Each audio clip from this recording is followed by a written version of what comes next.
Oumar Ba, délégué syndical des travailleurs ici à la CNO. Je m'en vais donc vous lire la déclaration de l'intersyndicale pour ce lundi 14 mars 2022. À plus de 2 ans maintenant, depuis l'arrivée de la CNO, que le personnel, toujours fidèle à son sens de la responsabilité et à sa dévotion dans l'accomplissement des missions du service public, continue d'œuvrer sans relâche pour la fourniture d'une eau de bonne qualité à la population, pour la maintenance des ouvrages hydrauliques, pour la facturation et le recouvrement financier. Malheureusement, force est de constater que tous les efforts consentis par le personnel n'ont pas été reconnus et rétribués à leur juste valeur, au point de positionner actuellement le personnel de la CNO au rang des laissés pour compte dans le secteur de l'eau au niveau national. À l'heure actuelle, l'ensemble du personnel de la CNO déplore, entre autres, les mauvaises orientations stratégiques dans la gouvernance de la CNO qui tirent sans cesse vers le bas la qualité du service et plombent les résultats de l'entreprise. Le traitement princier des expatriés et le recours exagéré aux missions d'experts du groupe Suez sans valeur ajoutée. La démotivation généralisée du personnel de la CNO qui est soumis à un niveau de précarité sans précédent. La modicité des salaires, des primes de logement et des primes de responsabilité du personnel. Le refus de la direction générale de CNO de mener des négociations sérieuses concernant le mémorandum des travailleurs. Le retard récurrent et volontaire dans la dotation de matériel de travail tels que les véhicules et le mobilette pour le personnel. La surcharge de travail qui est soumise aux travailleurs. La généralisation des contrats de travail précaires pour les nouveaux recrues avec des salaires mensuels de 60 000 francs CFA chez les corps des releveurs et des plombiers sans outils de travail appropriés ni même de couverture médicale. La non-finalisation par l'État du Sénégal de la convention d'actionnariat des travailleurs du secteur de l'eau dans le capital de la CNO. L'accaparement du patrimoine foncier de l'ex-SONES par les agents de la SONES. Pour rappel, le protocole ici des négociations entre l'intersyndicale et le ministère de l'eau le 1er mai 2018 stipulait l'ouverture de négociations sur les points restants du mémorandum avec le nouveau fermier dès son installation. Face à tous ces mots, loin d'être exhaustif, l'intersyndicale des travailleurs de la CNO prend à témoin l'opinion publique nationale et internationale et tire la sonnette d'alarme sur les conséquences d'un mouvement d'humeur imminent du personnel dont serait responsable la direction générale, un opérateur visiblement inapte à assurer la stabilité dans le secteur de l'eau au niveau national. L'intersyndicale des travailleurs de la CNO demande à tout le personnel de se mobiliser pour mener la lutte jusqu'à la satisfaction totale de sa plateforme revendicative dans le respect des lois et règlements en vigueur au niveau national, non sans réitérer sa bonne volonté à trouver une issue favorable pour la restauration de la dignité du personnel. Un port de brassard rouge par le personnel est décrété pour 48 heures à partir de demain. Je vous remercie donc. Voilà la déclaration de l'intersyndicale. Je m'en vais passer la... mbokk yi ñu ngi leen di nuyu. Ahmadou Dieng, délégué du personnel de l'établissement DK2 Dakar banlieue. Man lañu tànn tey ma yor kaddu liggéeykat yi fas yéene wax ak waa Sénégal. Tey li waral suñu daje takk morso yu xonq yi ngeen di gis mooy dafa am lu ñuy metitlu ci ki nga xam ne moo ñu yilif muy direction Sen'Eau wax ji li ko ëmb leen rek la direction bu nga xam ne ñi ngi bëgg a waxtaan ak moom nañu ko daan defee waaye dafa mel ni ren fas yéene wu ñu waxtaan ak ñun nañu ko daan defee li xew lan la dañu déposé woon mémorandum bi Sen'Eau di waaj a yegg si nguur Sénégal ak fermier bi nga xam ne moo yegg si bees nañu nañ leen may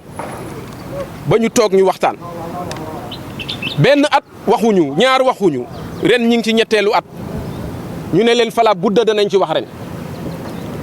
direction bi li mu bëgg mooy orienté ñu ci enveloppe avancement du personnel bi daan am chaque année ren ñu ne ko ñun suñu base de discussion mooy mémorandum bi lii moo waral coow li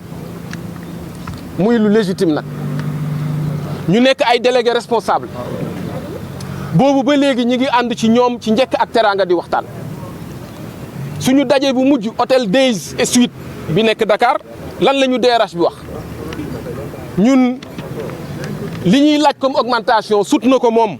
mi nga xam ne moo représenté direction générale sut na DG xëy na PCA bi la ñuy waxal ñu ne comme noonu la danañu wax ak PCA bi lii moo waral coow li sama naatangoo bi nga xam ne moo wax sànq nag ci tubaab wax na ko bëri na lu ñuy tawat ci nekkin ci wàllu liggéey bi ci ay nit yu ñu jël ci jëlin bu nga xam ne bokkul ak li réglementation bi wax di leen fay lu néew bokk na ci li waral tawat bi ay liggéeykat yu nga xam ne li nga xam ne mooy jumtukaay yi ñu war a liggéeyee sooxe na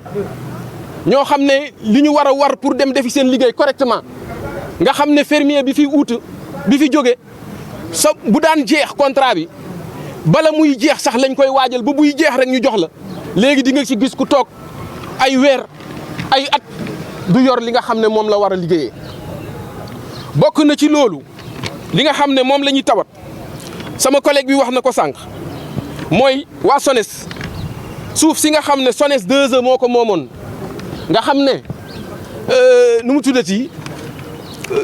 ñi nga xam ne ñoo bokk ci patrimoine ndox mi yëpp muy SONES ak benn Sen'Eau tey ak ONAS ñoom ñoo ko bokk moom waa SONES ñi ngi ko accaparé téye ko di ko séddoo seen biir loolu dañ cee war a wax. ci gannaaw bu ñuy waaj a sédd ci gannaaw. waaw am na loo boo xam ne fii ñuy wax ak yéen féetee ginnaaw direction Sen'Eau ñi ngi ci yoonu séddoo ko loolu mooy li nga xam ne moom la ñuy wax ñuy wax nag waa dëkk bi di wax personnelu Sen'Eau nañu taxaw temm parce que DRHT bi nga xam ne ñun moom la ñu direction boole loon ñu négocier ak moom mi ngi ci tànku bés bu ne faagaagal ñu di ñu jéem a jaxase ak population bi di ñu jéem a jaxase ak liggéeykat yi lan moo waral loolu li nga xam ne moom la def mooy dafa am ay syndicats yu nga xam ne dañu bokk fii nekk ci Sen'Eau syndicats yi juróom lañu mu am ci ñett ñu nga xam ne ñoom ñoo boole woo seen doole nekk intersyndical tey jii ñooñu ñoo yor la totalité maanaam délégué yi nga xam ne ñoom la liggéeykat yi fal ne leen yéen waxal leen ñu taxaw leen suñu àq ak suñu yelleef tey jii délégué yooyu ñu fal yëpp ci ñooñu la ñu bokk muy sukkandiku ci ñaari syndicat yoo xam ne syndicat la ñu naam mais amuñu délégué bu ñu fal donc représenté wuñu kenn ñooñu la bëgg a waxal pour ñu jël ay décisions sur le dos des travailleurs loolu la ñu wax ne duñu ko nangu loolu la ñuy dénoncé beneen bi ci am jéem na bloqué benn SG syndicat sous le prétexte ni dafa dem à la retraite ñu dem inspection du travail inspection atte